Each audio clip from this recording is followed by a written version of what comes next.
Punjabi radio ਜੋ S ਸੁਣ ਰਹੇ ਸਾਰੇ ਸਰੋਤਿਆਂ ਨੂੰ ਬਲਵਿੰਦਰ ਕੌਰ ਵੱਲੋਂ ਪਿਆਰ ਭਰੀ ਸਤਿ ਸ਼੍ਰੀ ਅਕਾਲ। ਤੇ ਜਿਸ ਦੇ ਉੱਤੇ ਪ੍ਰੋਗਰਾਮ ਖਬਰ ਤੇ ਨਜ਼ਰ ਪ੍ਰੋਗਰਾਮ ਦੇ ਵਿੱਚ ਸਾਡੇ ਨਾਲ ਹੋਣਗੇ ਬਲਤੇਜ ਪੰਨੂ।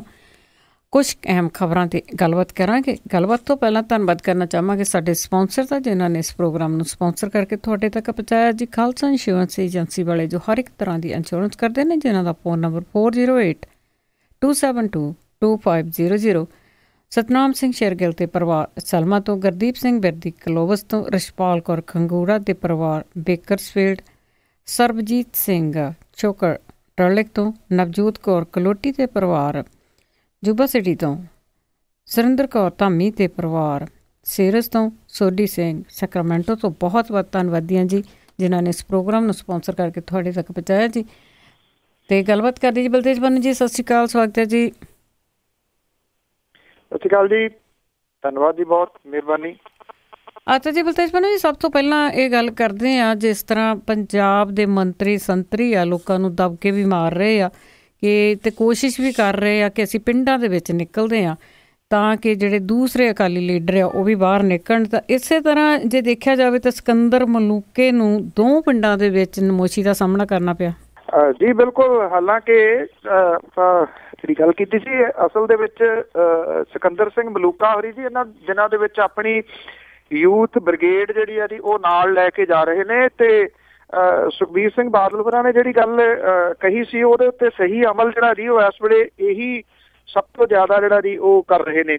ਭਾਵ ਕਿ ਉਹਨਾਂ ਨੇ ਨਾਲ ਦੀ ਨਾਲ ਜਿਹੜਾ ਜੀ ਕਟਾਪਾ ਜਿਹੜਾ ਸੀਗਾ ਉਹ ਆਮ ਲੋਕਾਂ ਦਾ ਦਿੱਤਾ ਜੀ, ਜਿਹਦੇ ਵਿੱਚ ਔਰਤਾਂ ਵੀ ਸ਼ਾਮਲ ਸੀ, ਜਿਹਦੇ ਵਿੱਚ ਜਿਹੜੇ ਜੀ ਕਿਸਾਨ ਤੇ ਮਜ਼ਦੂਰ ਵੀ ਸ਼ਾਮਲ ਸੀਗੇ। ਔਰ ਇਸ ਕਟਾਪੇ ਦੇ ਕਰਕੇ ਜੀ, ਕਟਾਪੇ ਲਈ ਤਾਂ ਵੈਸੇ ਉਹ ਮਸ਼ਹੂਰ ਨੇ ਉਂਝ ਹੀ ਸ਼ੁਰੂ ਤੋਂ ਜਿਹੜੇ ਤਰੀਕੇ ਨਾਲ ਉਹ ਕਰਦੇ ਨੇ। ਤਾਂ ਇਹ ਕਟਾਪੇ ਦੀ ਵਜ੍ਹਾ ਕਰਕੇ ਪਿੰਡਾਂ ਦੇ ਵਿੱਚ ਹੁਣ ਜਿਹੜਾ ਜੀ ਉਹਨਾਂ ਨੂੰ ਇਸ ਵੇਲੇ ਵਿਰੋਧ ਦਾ ਸਾਹਮਣਾ ਕਰਨਾ ਪੈ ਰਿਹਾ। ਉਹ ਧਾੜ ਪੁਲਿਸ ਦੀ ਲਈ ਫਿਰਦੇ ਨੇ, ਗੱਡੀਆਂ ਜਿਹੜੀਆਂ ਜੀ ਆਪਣੀਆਂ ਉਹਨਾਂ ਕੋਲ ਲੋਡਡ ਗਨਸ ਦੇ ਨਾਲ ਜਿਹੜੀਆਂ ਜੀ ਯੂਥ ਬ੍ਰਿਗੇਡ ਦੀਆਂ ਚੱਲਦੀਆਂ ਨੇ। ਜਿਹੜੀ ਗੋਲੀ ਚੱਲੀ ਸੀ ਉਹ ਵੀ ਇਸੇ ਯੂਥ ਬ੍ਰਿਗੇਡ ਦਾ ਇੱਕ ਪਾਰਟ ਸੀਗਾ। ਹੁਣ 2 ਪਿੰਡ ਜਿਹੜੇ ਨੇ ਜੀ, ਰਾਮਪੁਰਾ ਫੂਲ ਦੇ ਸੰਧੂ ਖੁਰਦ ਤੇ ਫੂਲੇਵਾਲਾ ਦੇ ਵਿੱਚ ਨਮੋਸ਼ੀ ਜਿਹੜੀ ਹੈ ਜੀ ਉਹ ਝੱਲਣੀ ਪਈ ਆ। ਜਦੋਂ ਇੱਥੇ ਸਿਕੰਦਰ ਸਿੰਘ ਮਲੂਕਾ ਵੀ ਗਏ ਨੇ ਤੇ ਲੋਕਾਂ ਨੇ ਕਾਲੀਆਂ ਝੰਡੀਆਂ ਦੇ ਨਾਲ ਜਿਹੜਾ ਜੀ ਸੜਕਾਂ ਰੋਕ ਕੇ ਉਹਨਾਂ ਦਾ ਸਵਾਗਤ ਜਿਹੜਾ ਸੀ ਉਹ ਕੀਤਾ। ਜਿੰਨੀ ਕੁ ਦੇਰ ਉਹ 4 ਚੁਫੇਰੇ ਗੇੜੇ ਗੂੜੇ ਦਿੰਦੇ ਰਹੇ, ਬੈਂਕਾਂ ਬੂਕਾਂ ਦੇ ਵਿੱਚ ਲੋਕਾਂ ਦੇ ਜਿਹੜੇ ਨਾਅਰੇ ਸੀ ਉਹ ਸਪੀਕਰ ਦੇ ਵਿੱਚ ਸਰਕਾਰ ਵਿਰੋਧੀ ਨਾਅਰੇ ਜਿਹੜੇ ਸੀਗੇ ਉਹ ਉਹਨਾਂ ਦੇ ਕੰਨਾਂ ਦੇ ਵਿੱਚ ਜਿਹੜੇ ਸੀ ਉਹ ਪੈਂਦੇ ਰਹੇ। ਹਾਂ, ਜੋ ਮਰਜ਼ੀ ਜਿਹੜਾ ਜੀ ਉਹ ਕਹੀ ਜਾਣ, ਜਿਹੜੀ ਗਰਾਊਂਡ ਰਿਐਲਿਟੀ ਆ ਉਹ ਕੁਛ ਹੋਰ ਆ ਜੀ। ਜੀ ਜੀ ਬਿਲਕੁਲ, ਰਿਐਲਿਟੀ ਤੋਂ ਲੋਕੀ ਜਾਣੂ ਹੈਗੇ ਆ। ਤੇ ਅੱਗੇ ਆਪਾਂ ਇੱਕ ਜਿਹੜਾ ਪੰਜਾਬ ਦੇ ਵਿੱਚ DTO ਦਾ ਅਹੁਦਾ ਆ ਉਹ ਕਹਿੰਦੇ ਕਿ ਹੋ ਸਕਦਾ ਕੋਈ ਖਤਮ ਹੀ ਹੋ ਜਾਏ।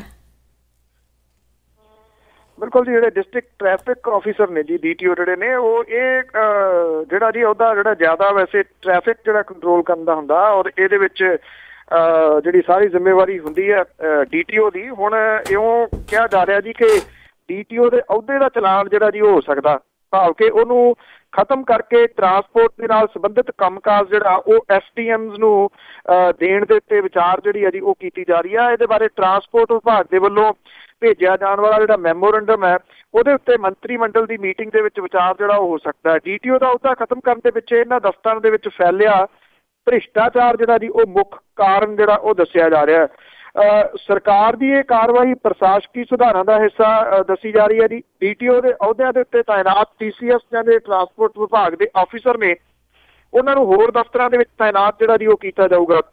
ਮੰਤਰੀ ਮੰਡਲ ਦੇ ਵੱਲੋਂ IPC ਦੀ ਧਾਰਾ 295A ਵਿੱਚ ਸੋਧ ਕਰਨ ਦੇ ਉੱਤੇ ਵੀ ਵਿਚਾਰ ਜਿਹੜਾ ਜੀ ਉਹ ਕੀਤਾ ਜਾਊਗਾ। ਆਈ ਥਿੰਕ ਜਿਹੜਾ DTO ਦਾ ਅਹੁਦਾ ਹੈ ਜਾਂ DTO ਦੇ ਜਿਹੜੇ ਦਫ਼ਤਰ ਨੇ, ਇਹ ਤਾਂ ਬਿਲਕੁਲ ਗੱਲ ਦਰੁਸਤ ਹੈ ਜੀ ਕਿ ਉਹਨਾਂ ਦੇ ਵਿੱਚ ਕਰਪਸ਼ਨ ਜਿਹੜੀ ਹੈ ਜੀ ਇਹ ਬਹੁਤ ਵੱਡੀ ਇਸ ਵੇਲੇ ਵੱਡੇ ਪੱਧਰ ਦੇ ਉੱਤੇ ਚੱਲ ਰਹੀ ਹੈ। ਪਰ ਕਰਪਸ਼ਨ ਨੂੰ ਕੰਟਰੋਲ ਕਰਨ ਦਾ ਇਹ ਕੀ ਤਰੀਕਾ ਹੋਇਆ ਜੀ ਕਿ ਤੁਸੀਂ ਜਿਹੜਾ ਅਹੁਦਾ ਉਹ ਹੀ ਖਤਮ ਕਰ ਦਿਓ। ਇਹਦਾ ਮਤਲਬ ਕਿ ਕਰਪਸ਼ਨ ਦੇ ਉੱਤੇ ਤੁਹਾਡੇ ਤੋਂ ਕੰਟਰੋਲ ਨਹੀਂ ਹੋ ਰਿਹਾ। ਹੁਣ ਜੇ SDMs ਨੂੰ ਜਿਹੜਾ ਜੀ ਇਹ ਦੇ ਦਿੱਤਾ ਜਾਊਗਾ ਮੰਨ ਲਓ, ਤਾਂ ਕੀ ਉਹਦੇ ਨਾਲ ਜਿਹੜੇ ਏਜੰਟ ਬਾਹਰ ਛੱਡੇ ਹੋਏ ਨੇ, ਜਿਹੜੇ ਲੋਕਾਂ ਤੋਂ ਪੈਸੇ ਲੈਂਦੇ ਨੇ, ਚਾਹੇ ਤੁਸੀਂ ਕੁਛ ਵੀ ਜਿਹੜਾ ਜੀ ਉਹ ਕੰਮ ਕਰਾਉਣਾ ਆਪਣੇ ਟਰਾਂਸਪੋਰਟੇਸ਼ਨ ਦੇ ਨਾਲ ਸੰਬੰਧਿਤ ਉਹ ਗੱਡੀਆਂ ਦੀ ਹੋਵੇ, ਲਾਇਸੈਂਸ ਬਣਾਉਣਾ ਹੋਵੇ, ਕੀ ਇਹਦੇ ਨਾਲ ਜਿਹੜੀ ਹੈ ਜੀ ਉਹ ਕਰਪਸ਼ਨ ਖਤਮ ਹੋ ਜਾਊਗੀ? ਇਹ ਸਮਝ ਤੋਂ ਪਰੇ ਵਾਲੀ ਗੱਲ ਹੈ ਜੀ। ਜੀ ਬਿਲਕੁਲ, ਕਰਪਸ਼ਨ ਖਤਮ ਕਰਨ ਲਈ ਤਾਂ ਪਤਾ ਨਹੀਂ ਕਿੰਨੇ ਕੁ ਸਾਲ ਲੱਗਣਗੇ ਆਪਣੇ ਭਾਰਤ ਦੇ ਵਿੱਚ। ਤੇ ਅੱਗੇ ਆਪਾਂ ਜੀ ਦਿੱਲੀ ਦੀ ਕੇਜਰੀਵਾਲ ਸਰਕਾਰ ਦੀ ਗੱਲ ਕਰੀਏ ਤੇ ਉਹਨਾਂ ਵੱਲੋਂ ਲੋਕਪਾਲ ਬਿੱਲ ਨੂੰ ਪ੍ਰਵਾਨਗੀ। ਆਈ ਥਿੰਕ ਜਿਹੜੀ ਕਰਪਸ਼ਨ ਦੀ ਗੱਲ ਭਾਰਤ ਦੇ ਵਿੱਚ ਚੱਲਦੀ ਆ ਜੀ, ਇਸ ਮਸਲੇ ਦੇ ਉੱਤੇ ਇਹ ਕਿਹਾ ਜਾ ਸਕਦਾ ਜੀ ਕਿ ਇਹ ਆਪਣੇ ਆਪ ਦੇ ਵਿੱਚ ਇੱਕ ਬਹੁਤ ਵੱਡੀ ਜਿਹੜੀ ਅਚੀਵਮੈਂਟ ਹੈ ਜੀ ਉਹ ਹੋਣ ਜਾ ਰਹੀ ਹੈ। ਇੰਡੀਆ ਅਗੇਂਸਟ ਕਰਪਸ਼ਨ ਜਿਹੜੀ ਲਹਿਰ ਚੱਲੀ ਸੀ, ਜਿਹਦੇ ਵਿੱਚ ਅੰਨਾ ਹਜ਼ਾਰੇ ਹੋਰਾਂ ਨੇ ਭੁੱਖ ਹੜਤਾਲ ਰੱਖੀ ਸੀਗੀ, ਤੇ ਅਸਲ ਦੇ ਵਿੱਚ ਜਿਹੜਾ ਜੀ ਇਹਦੇ 'ਚ ਤੁਸੀਂ ਇਹ ਕਹਿ ਲਓ ਕਿ ਇਹਦੀ ਬੈਕ ਦੇ ਉੱਤੇ ਅਰਵਿੰਦ ਕੇਜਰੀਵਾਲ ਹੋਰੀ ਸਨ, ਜਿਨ੍ਹਾਂ ਨੇ ਬੜੀ ਸਫਲਤਾ ਦੇ ਨਾਲ ਇਹਨੂੰ ਚਲਾਇਆ ਸੀਗਾ, ਤੇ ਉਹਦੇ ਵਿੱਚੋਂ ਹੀ ਨਿਕਲੀ ਆਮ ਆਦਮੀ ਪਾਰਟੀ। ਸਰਕਾਰ ਜਿਹੜੀ ਇਹਦੀ ਹੁਣ ਤੱਕ ਜਿਹੜੇ ਵਿਰੋਧੀ ਨੇ ਉਹ ਇਹ ਕਹਿੰਦੇ ਰਹੇ, ਲਓ ਜੀ ਇੰਨੇ ਮਹੀਨੇ ਹੋ ਗਏ, ਕਿੱਧਰ ਗਿਆ ਤੁਹਾਡਾ ਜਨ ਲੋਕਪਾਲ ਬਿੱਲ। ਤੇ ਹੁਣ ਜਨ ਲੋਕਪਾਲ ਬਿੱਲ ਜਿਹੜਾ ਜੀ ਉਹ ਆ ਰਿਹਾ।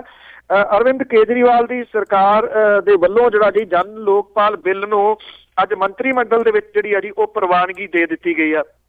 ਇਹ ਦੱਸਿਆ ਗਿਆ ਜੀ ਕਿ ਜਨ ਲੋਕਪਾਲ ਬਿੱਲ 2015 ਨੂੰ ਹੁਣ ਕੈਬਨਿਟ ਦੇ ਵੱਲੋਂ ਜਦੋਂ ਪ੍ਰਵਾਨਗੀ ਮਿਲ ਗਈ ਆ ਤਾਂ ਹਫ਼ਤੇ ਦੇ ਵਿੱਚ ਜਿਹੜਾ ਜੀ ਇਹ ਦਿੱਲੀ ਦੀ ਵਿਧਾਨ ਸਭਾ ਦੇ ਵਿੱਚ ਆਊਗਾ ਤੇ ਉੱਥੇ ਪਾਸ ਕੀਤਾ ਜਾਊਗਾ।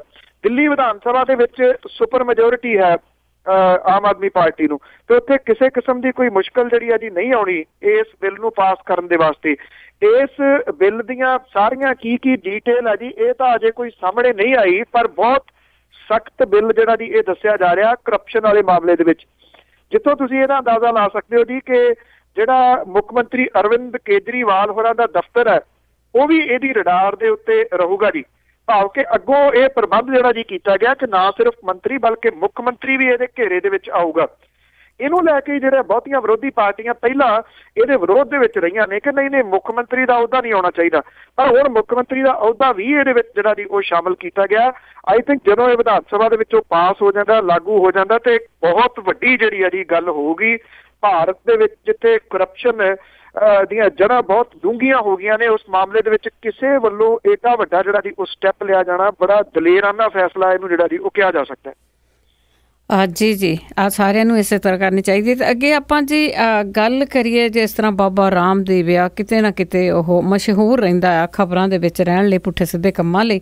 ਤਾਂ ਇਸੇ ਤਰ੍ਹਾਂ ਉਹਦੀਆਂ ਨੂਡਲਸ ਆਉਣ ਵਾਲੀਆਂ ਸੀਗੀਆਂ ਮਾਰਕੀਟ ਦੇ ਵਿੱਚ, ਪਰ ਉਹਨੇ ਪ੍ਰਵਾਨਗੀ ਤੋਂ ਬਿਨਾਂ ਹੀ ਜਿਹੜੀ ਆਪਣੀਆਂ ਨੂਡਲਸ ਹੈਗੀਆਂ ਉਹ ਮਾਰਕੀਟ 'ਚ ਪਾ ਦਿੱਤੀਆਂ। ਜਿਹੜਾ ਰੀਜ਼ਨ ਆ ਜੀ ਉਹ ਸ਼ਾਇਦ ਕਿਤੇ ਨਾ ਕਿਤੇ ਇਹ ਰਿਹਾ ਕਿ ਜਿਹੜੀ ਮੈਗੀ ਆ ਨਸਲੇ ਦੀ ਉਹਦੀ ਵਾਪਸੀ ਜਿਹੜੀ ਆ ਜੀ ਹੋਈ ਆ, ਤੇ ਐਕਚੁਅਲੀ ਜਦੋਂ ਉਹਦੇ ਤੇ ਪਾਬੰਦੀ ਲੱਗ ਗਈ ਤਾਂ ਉਦੋਂ ਹੀ ਰਾਮਦੇਵ ਨੇ ਐਲਾਨ ਕੀਤਾ ਸੀਗਾ ਜੀ ਕਿ ਉਹ ਛੇਤੀ ਆਟਾ ਨੂਡਲਸ ਜਿਹੜੀਆਂ ਜੀ ਉਹ ਲੈ ਕੇ ਆ ਰਿਹਾ। ਹੁਣ ਜਦੋਂ ਉਹ ਬਹੁਤੇ ਟੈਸਟ ਜਿਹੜੇ ਆ ਜੀ ਪਾਸ ਕਰ ਗਈ ਮੈਗੀ, ਤੇ ਉਹ ਮਾਰਕੀਟ ਦੇ ਵਿੱਚ ਉਹਦੀ ਵਾਪਸੀ ਹੋ ਗਈ। ਵਾਪਸੀ ਦੇ ਨਾਲ ਹੀ ਬਰਾਬਰ ਦੇ ਉੱਤੇ ਲਿਆਉਣ ਲਈ ਤੱਤ ਭੜੱਥੀ ਜਿਹੜਾ ਜੀ ਦਵਾ ਦਵ ਸੁੱਟੀਆਂ ਗਈਆਂ ਬਣਾ ਕੇ ਇਹ ਪਤੰਜਲੀ ਦੀਆਂ ਬਿਨਾਂ ਮਨਜ਼ੂਰੀ ਵਾਲੀਆਂ ਜਿਹੜੀਆਂ ਨੂਡਲਸ। ਹੁਣ ਜਿਹੜੀ ਕੇਂਦਰੀ ਖਾਤ ਸੁਰੱਖਿਆ ਨਿਗਰਾਨ ਏਜੰਸੀ ਆ FSSAI, ਉਹਨੇ ਇਹ ਗੱਲ ਕਹੀ ਆ ਕਿ ਦੇਵ ਦੀ ਕੰਪਨੀ ਪਤੰਜਲੀ ਦੀਆਂ ਨੂਡਲਸ ਦੇ ਵਾਸਤੇ ਵੇਚਣ ਲਈ ਕੋਈ ਮਨਜ਼ੂਰੀ ਨਹੀਂ ਲਈ ਗਈ। ਪਤੰਜਲੀ ਨੂੰ ਇੰਸਟੈਂਟ ਨੂਡਲਸ ਦੇ ਵਾਸਤੇ ਕੋਈ ਪ੍ਰਵਾਨਗੀ ਜਾਂ ਲਾਇਸੈਂਸ ਜਿਹੜਾ ਜੀ ਉਹ ਨਹੀਂ ਦਿੱਤਾ ਗਿਆ। ਉਹਨਾਂ ਨੇ ਕਿਹਾ ਕਿ ਪਤੰਜਲੀ ਕੋਲੇ ਬਾਕੀ ਪ੍ਰੋਡਕਟ ਵੇਚਣ ਦਾ ਲਾਇਸੈਂਸ ਤਾਂ ਹੈਗਾ, ਪਰ ਨੂਡਲਸ ਦਾ ਵੱਖਰੇ ਤੌਰ ਦੇ ਉੱਤੇ ਇਹਦਾ ਲਾਇਸੈਂਸ ਲੈਣਾ ਜ਼ਰੂਰੀ ਸੀਗਾ ਜੀ। ਤੋ ਜਿਹੜੀ ਪਤੰਜਲੀ ਆ ਉਹ ਇਹ ਕਹਿੰਦੀ ਆ ਕਿ ਨਹੀਂ, ਸਾਡੇ ਕੋਲੇ ਪਾਸਤਾ ਦਾ ਲਾਇਸੈਂਸ ਜਿਹੜਾ ਜੀ ਉਹ ਹੈਗਾ, ਤੇ ਪਾਸਤਾ ਦੀ ਸ਼੍ਰੇਣੀ ਦੇ ਵਿੱਚ ਹੀ ਆਉਂਦੀਆਂ ਨੇ ਇਹ ਜਿਹੜੀਆਂ ਸਾਡੀਆਂ ਆਟਾ ਨੂਡਲਸ। ਜਦੋਂ ਕਿ ਦੂਜੇ ਪਾਸੇ ਕਮਿਸ਼ਨ ਕਹਿੰਦਾ ਕਿ ਨਹੀਂ, ਇਹ ਪਾਸਤਾ ਜਿਹੜਾ ਜੀ ਉਹ ਬਣਨ ਨੂੰ ਟਾਈਮ ਲੈਂਦਾ, ਨੂਡਲਸ ਤੁਰੰਤ ਬਣਦੀਆਂ ਨੇ, ਤੁਰੰਤ ਬਣਨ ਵਾਲਾ ਜਿਹੜਾ ਫੂਡ ਆ ਉਹਦੇ ਵਾਸਤੇ ਵੱਖਰੇ ਤੌਰ ਦੇ ਉੱਤੇ ਪਰਮਿਸ਼ਨ ਜਿਹੜੀ ਆ ਜੀ ਉਹ ਲੈਣੀ ਪੈਂਦੀ ਆ। ਬਾਹਰੋਂ ਵਿਦੇਸ਼ਾਂ ਤੋਂ ਕਾਲਾ ਧਨ ਲਿਆਉਣ ਦੇ ਡੌਂਡੀ ਪਿੱਟਣ ਵਾਲੇ ਰਾਮਦੇਵ ਜਿਹੜੇ ਆ ਉਹਦਾ ਪਤਾ ਹੈ ਕਿ ਉਹਨੇ ਟੈਕਸ ਦੇ ਰੂਪ ਦੇ ਵਿੱਚ ਸਰਕਾਰ ਨੂੰ ਕੁਝ ਨਹੀਂ ਦਿੱਤਾ। ਇਹ ਨਵਾਂ ਮਾਮਲਾ ਤੁਸੀਂ ਦੇਖੋ, ਇੱਕ ਪਾਸੇ ਤਾਂ ਏਡੀ ਵੱਡੀ ਜਿਹੜੀ ਕੰਪਨੀ ਆ, ਇੰਟਰਨੈਸ਼ਨਲ ਜਿਹੜੀ ਕੰਪਨੀ ਆ, ਉਹਨੂੰ ਤਾਂ ਰੋਕਿਆ ਗਿਆ। ਇੱਕ ਜਿਹੜਾ ਬਹਾਨਾ ਸੀ ਉਹ ਬਣਾ ਕੇ ਉਹਦੇ ਹੁਣ ਟੈਸਟ ਪਾਸ ਹੋ ਗਏ, ਬਕਾਇਦਾ ਤੌਰ ਦੇ ਉੱਤੇ ਉਹ ਜਿਹੜਾ ਜੀ ਟੈਕਸ ਦਿੰਦੀ ਆ, ਕਿੰਨੇ ਲੋਕਾਂ ਨੂੰ ਉਹ ਕੰਮ ਦਿੰਦੀ ਆ। ਤੇ ਇਹ ਬੰਦੇ ਦੀ ਜਿਹੜੀ ਨੂਡਲਸ ਆ ਜੀ ਏਡੀ ਵੱਡੀ ਜਿਹੜਾ ਜੀ ਸਭ ਕੁਝ ਹੋ ਗਿਆ ਕਿ ਬਿਨਾਂ ਪਰਮਿਸ਼ਨ ਤੋਂ ਉਹਦੀ ਜ਼ਰੂਰਤ ਦੇਖੋ ਜੀ ਉਹਨੇ ਉਹੀ ਸੁੱਟ ਦਿੱਤਾ ਜੀ। ਅਸਲ ਦੇ ਵਿੱਚ ਫੂਡ ਸੇਫਟੀ ਵਾਲੇ ਮਾਮਲੇ ਦੇ ਉੱਤੇ ਨੂਡਲਸ ਜਿਹੜੀਆਂ ਮੈਗੀ ਨੂਡਲਸ ਸੀ ਉਹਨੂੰ ਤਾਂ ਘੇਰ ਲਿਆ ਗਿਆ, ਕਿਉਂਕਿ ਰੂਲ ਰੈਗੂਲੇਸ਼ਨ ਨਾਲ ਚੱਲ ਰਹੀ ਸੀ। ਬਿਨਾਂ ਰੂਲ ਰੈਗੂਲੇਸ਼ਨ ਤੋਂ ਚੱਲਣ ਵਾਲੀ ਜਿਹੜੀ ਇਹ ਆਟਾ ਨੂਡਲਸ ਹੈ ਕਿੰਨੀਆਂ ਕੁ ਸੇਫ ਹੋਣਗੀਆਂ ਜੀ, ਇਹਦਾ ਧਿਰ ਕਿਹਨੂੰ ਬਣਾਇਆ ਜਾਊਗਾ, ਕਿਸੇ ਨੂੰ ਪਤਾ ਹੀ ਨਹੀਂ।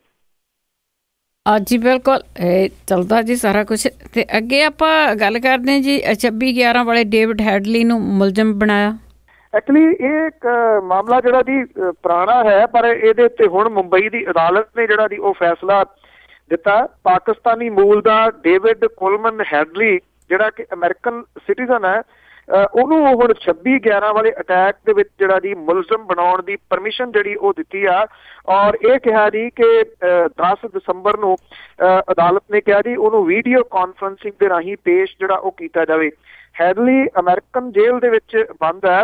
ਹੈਡਲੀ 2006 ਤੋਂ ਲੈ ਕੇ 8 ਦੇ ਦੌਰਾਨ 5 ਵਾਰੀ ਭਾਰਤ ਦੇ ਵਿੱਚ ਆਇਆ। ਇੱਥੇ ਉਹਨੇ ਜਿਹੜਾ ਜੀ ਤਾਜ ਹੋਟਲ ਤੇ ਬਾਕੀ ਜਿਹੜੀਆਂ ਬਿਲਡਿੰਗਸ ਨੇ ਉਹਨਾਂ ਦੀ ਰੇਕੀ ਕੀਤੀ, ਇਹਦੀਆਂ ਵੀਡੀਓਜ਼ ਬਣਾਈਆਂ। ਵੀਡੀਓਜ਼ ਬਣਾ ਕੇ ਉਹਨੇ ਅੱਤਵਾਦੀ ਜਥੇਬੰਦੀਆਂ ਜਿਹੜੀਆਂ ਪਾਕਿਸਤਾਨ ਤੋਂ ਆਪਰੇਟ ਕਰਦੀਆਂ ਨੇ ਉਹਨਾਂ ਨੂੰ ਦਿੱਤੀ। ਜਦੋਂ ਉਹ ਅਮਰੀਕਾ ਦੇ ਵਿੱਚ ਫੜਿਆ ਗਿਆ ਤਾਂ ਉਦੋਂ ਪਤਾ ਲੱਗਿਆ ਜੀ, ਕਿਉਂਕਿ ਜਿਹੜੀ ਚਾਰਜ ਸ਼ੀਟ ਹੈ ਉਹਦੇ ਵਿੱਚ ਇਹ ਕਿਹਾ ਗਿਆ ਕਿ ਇੱਕ ਬੰਦੇ ਨੇ ਰੇਕੀ ਕੀਤੀ, ਇੱਥੋਂ ਦੀਆਂ ਵੀਡੀਓਜ਼ ਬਣਾਈਆਂ। ਉਦੋਂ ਤੱਕ ਜਿਹੜੀਆਂ ਏਜੰਸੀਆਂ ਸੀਗੀਆਂ ਉਹਨਾਂ ਨੂੰ ਇਹ ਨਹੀਂ ਸੀ ਪਤਾ ਕਿ ਇਹ ਬੰਦਾ ਡੇਵਿਡ ਕੋਲਮਨ ਹੈਡਲੀ ਆ। ਔਰ ਜਦੋਂ ਅਮਰੀਕਾ ਦੇ ਵਿੱਚ ਇਹ ਫੜਿਆ ਗਿਆ ਤਾਂ ਉਹਨੇ ਜਿਹੜਾ ਸੀਗਾ ਜੀ ਉੱਥੇ ਅਮਰੀਕਨ ਪੁਲਿਸ ਦੇ ਸਾਹਮਣੇ ਇਸ ਸ਼ਰਤ ਦੇ ਉੱਤੇ ਖੁਲਾਸਾ ਕੀਤਾ ਕਿ ਉਹਨੂੰ ਭਾਰਤ ਡਿਪੋਰਟ ਨਹੀਂ ਕੀਤਾ ਜਾਊਗਾ, ਤਾਂ ਉਹ ਦੱਸਣ ਲਈ ਤਿਆਰ ਹੈ। ਉਹਦੇ ਖੁਲਾਸਿਆਂ ਨੇ ਦੱਸਿਆ ਸੀਗਾ ਕਿ ਇਹੀ ਬੰਦਾ ਸੀਗਾ ਜਿਹੜਾ ਰੇਕੀ ਕਰਦਾ ਫਿਰਦਾ ਸੀਗਾ। ਹੁਣ ਜਿਹੜਾ ਜੀ ਇਹਨੂੰ ਮੁਲਜ਼ਮ ਜਿਹੜਾ ਜੀ ਬਣਾਇਆ ਗਿਆ 26/11 ਵਾਲੇ ਕੇਸ ਦੇ ਵਿੱਚ, ਇਹਨੂੰ ਇੱਥੇ ਤਾਂ ਨਹੀਂ ਲਿਆਂਦਾ ਜਾ ਸਕਣਾ ਕਿਉਂਕਿ ਅਮਰੀਕਾ ਦੇ ਨਾਲ ਉਹਨੇ ਸੰਧੀ ਜਿਹੜੀ ਆ ਜੀ ਉਹ ਸਾਈਨ ਕੀਤੀ ਆ, ਉਹਨੇ ਪੇਪਰ ਸਾਈਨ ਕੀਤੇ ਨੇ। ਇਸੇ ਬਿਹਾਫ ਦੇ ਉੱਤੇ ਉਹਨੇ ਜਿਹੜਾ ਜੀ ਅਮਰੀਕਾ ਦੀ ਪੁਲਿਸ ਨੂੰ ਦੱਸਿਆ ਸੀਗਾ। ਪਰ ਵੀਡੀਓ ਕਾਨਫਰੰਸਿੰਗ ਰਾਹੀਂ ਜਿਹੜੀ ਆ ਜੀ ਪਰਮਿਸ਼ਨ ਮਿਲਦੀ ਆ ਜਾਂ ਨਹੀਂ, ਇਹ ਅਜੇ ਵੇਖਣਾ ਪਊਗਾ ਜੀ। ਤੇ ਅੱਗੇ ਆਪਾਂ ਜੀ ਗੱਲ ਕਰੀਏ ਜਿਹੜੇ ਲੀਡਰ ਹੈਗੇ ਸਾਡੇ ਸੰਤਰੀ ਮੰਤਰੀ ਆ, ਇਹਨਾਂ ਨੇ ਪਿਛਲੇ 3 ਸਾਲਾਂ ਦੇ ਵਿੱਚ 75 ਲੱਖ ਦੀ ਚਾਹ ਪਲਾਤੀ। ਕਿਹੜੀ ਐਡੀ ਮਹਿੰਗੀ ਚਾਹ ਪੱਤੀ ਆ ਜਿਹੜੀ ਇੰਨਾ ਖਰਚਾ ਆ ਗਿਆ?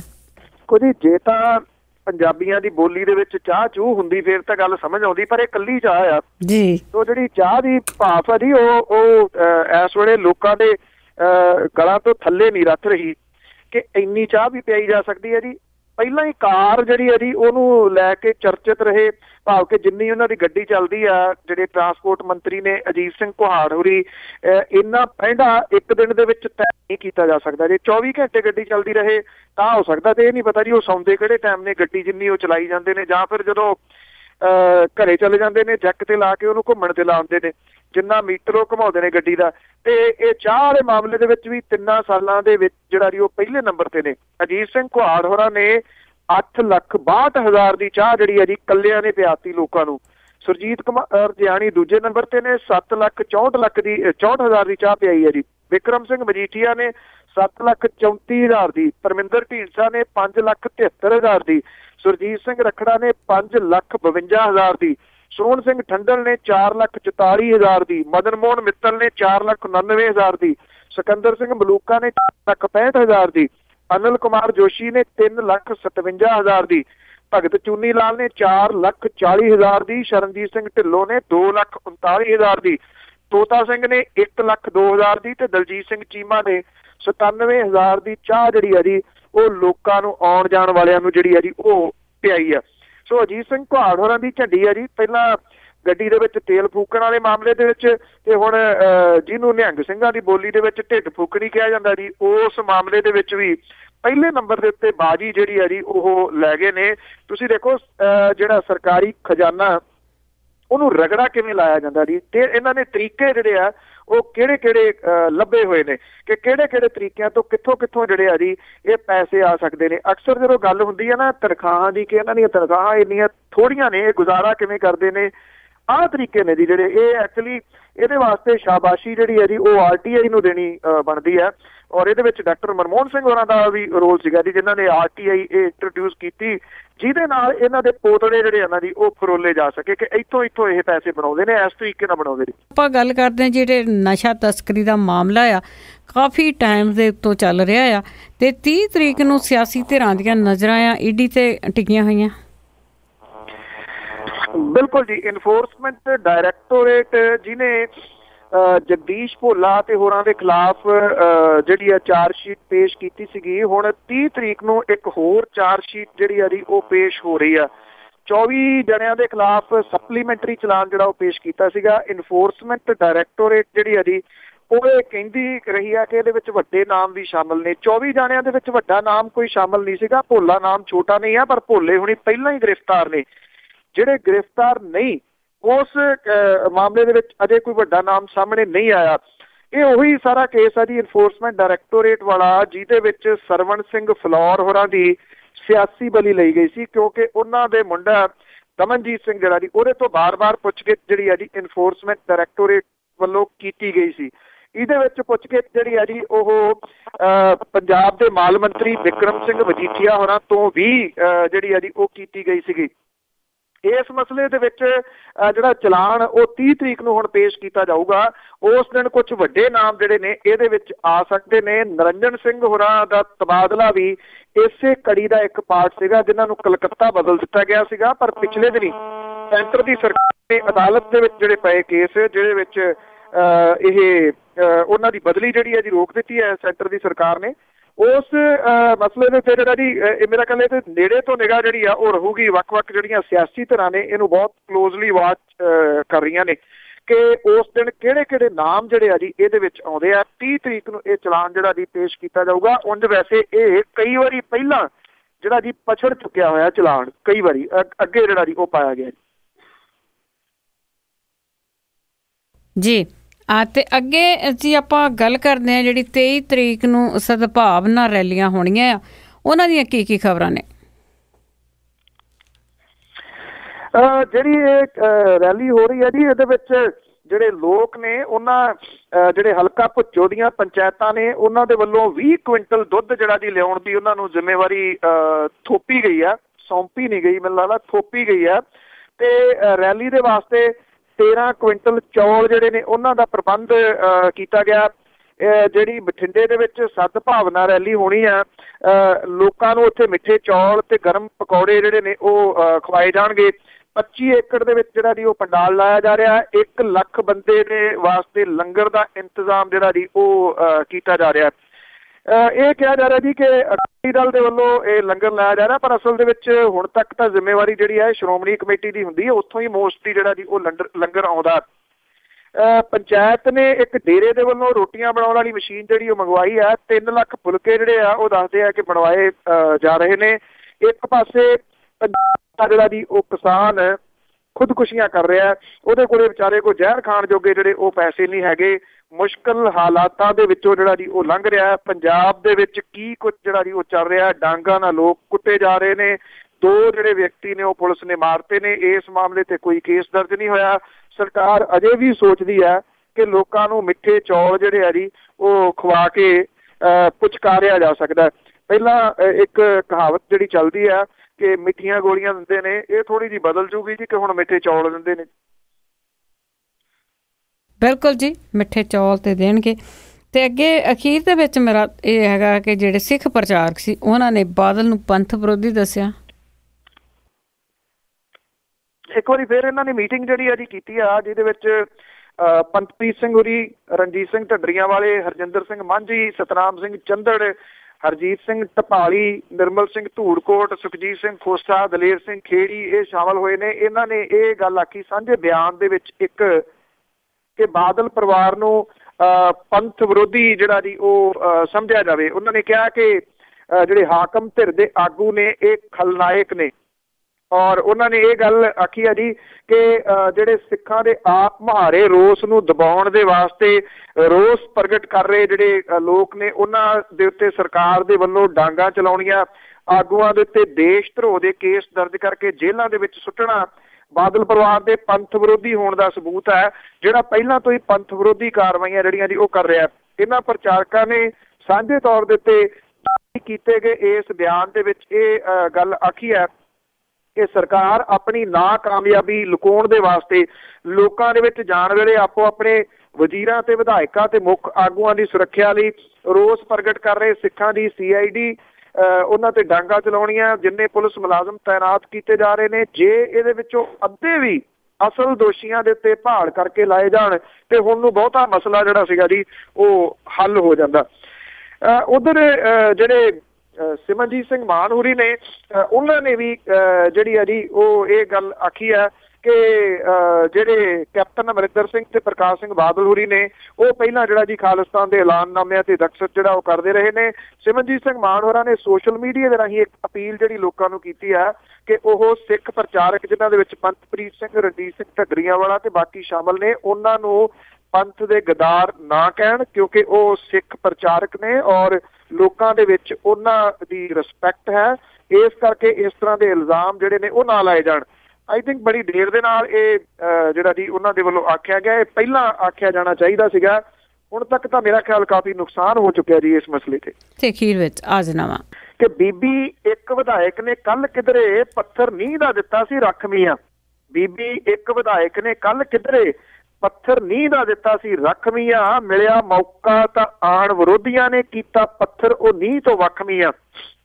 ਤੋੜ ਭੰਨ ਕੇ ਦਿੱਤਾ ਉਹ ਸੁੱਟ ਕਿਧਰੇ, ਜਿੱਥੋਂ ਤੀਕ ਨਾ ਜਾਂਦੀ ਸੀ ਅੱਖ ਮੀਆਂ, ਪਿੱਛੋਂ ਲੱਭਿਆ ਪੱਥਰ ਨੂੰ ਪੁਲਿਸ ਆ ਕੇ, ਪੱਲੇ ਪੱਥਰ ਦੇ ਰਿਹਾ ਨਹੀਂ ਕੱਖ ਮੀਆਂ। ਵਰਕਰ ਬੀਬੀ ਦੇ ਦੱਬੀ ਜ਼ਬਾਨ ਕਹਿੰਦੇ ਅੰਦਰ ਪਾਰਟੀ ਦੇ ਹੋ ਰਹੀ ਜੰਗ ਮੀਆਂ। ਵਰਕਰ ਬੀਬੀ ਦੇ ਦੱਬੀ ਜ਼ਬਾਨ ਕਹਿੰਦੇ ਅੰਦਰ ਪਾਰਟੀ ਦੇ ਹੋ ਰਹੀ ਜੰਗ ਮੀਆਂ। ਚੱਕਰ ਸਾਰੇ ਦਾ ਪਤਾ ਹੁਣ ਸਾਰਿਆਂ ਨੂੰ, ਨਾ ਦੱਸੋ ਤਾਂ ਆਉਂਦੀ ਹੈ ਸੰਗ ਮੀਆਂ।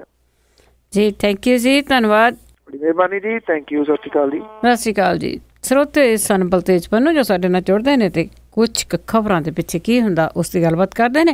ਹੁਣ ਬਲਵਿੰਦਰ ਕੌਰ ਵੱਲੋਂ ਵੀ ਅਗਲੇ ਬੁਲਟਨ ਤੱਕ ਪਿਆਰ ਭਰੀ ਸਤਿ ਸ੍ਰੀ ਅਕਾਲ।